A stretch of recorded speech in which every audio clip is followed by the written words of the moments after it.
Hey everyone. Today's message is a little different. I don't know if you've been with me the whole time since day one of this, but there was one point where the devotional was set up kind of like a skit, like a reporter was talking to somebody. This is kind of how this is set up again too. The title of today's message is Set Free Part 1.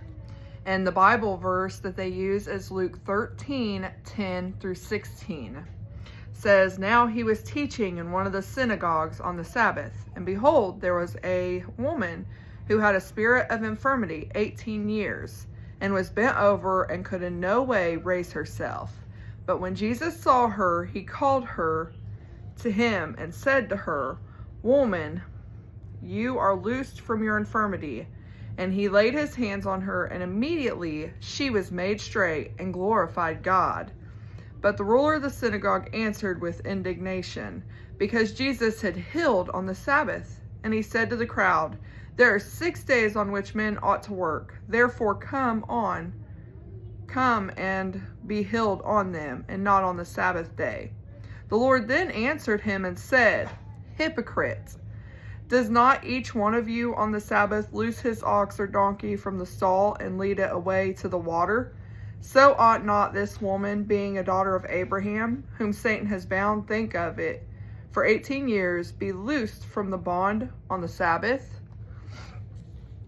Reporter: Ladies, thank you for being here. As part of our Where Are They Now series, we're catching up with women involved in healing that captivated the region.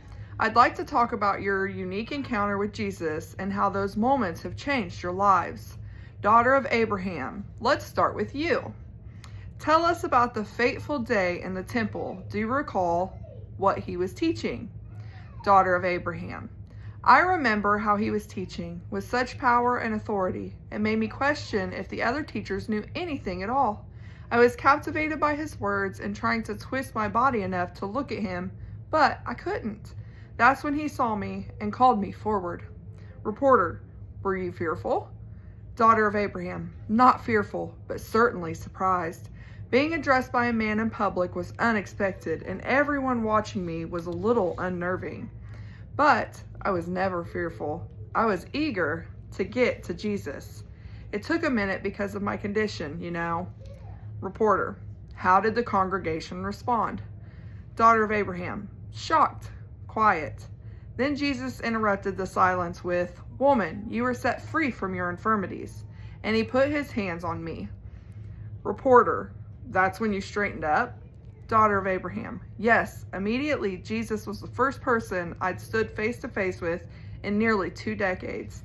I began praising God like nobody's business. Wouldn't you? Hard for me to not praise God reading this. Reporter: I heard the synagogue leader did not share your enthusiasm. Daughter of Abraham: No. He threw a fit about healing on the Sabbath, but Jesus put him in his place. It was pretty great.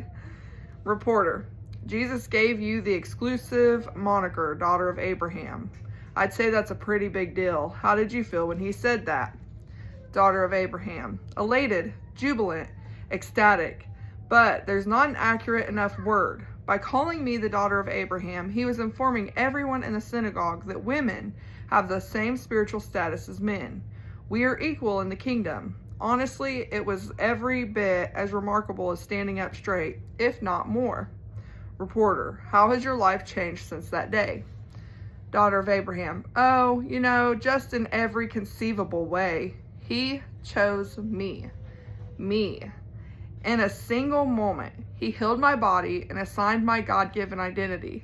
I still marvel at each word that was said, what he did, and what it all meant. I love that. She said, he chose me. He chooses each of us. Whether we feel it or not, he does. Sorry. Reporter: Which is? Daughter of Abraham: I am chosen and have been set free. You too can be chosen and be set free. All you have to do is accept him. Today's prayer focus: take your voice to God. Anything that's got hold of your heart more than it should, and ask God to help free you from it. Moving forward questions. What's a name that you would want Jesus to give you? If Jesus showed up at your church and called you to himself, what would he want to set you free from? And what are some steps you can start taking to be freed from whatever vice has held you in bondage? Sorry, this kind of makes me a little emotional. The thought of Jesus coming to me and calling me by name and just being present with me, not even that I need him to heal anything or to fix anything in my life, but just to actually have him sitting in front of me. What a wonderful experience that would be. And I'll have that one day. We all can have that one day. That's all that I have for today. I hope you all have a blessed evening, and I will be back on here tomorrow with Set Free Part 2. Thank you.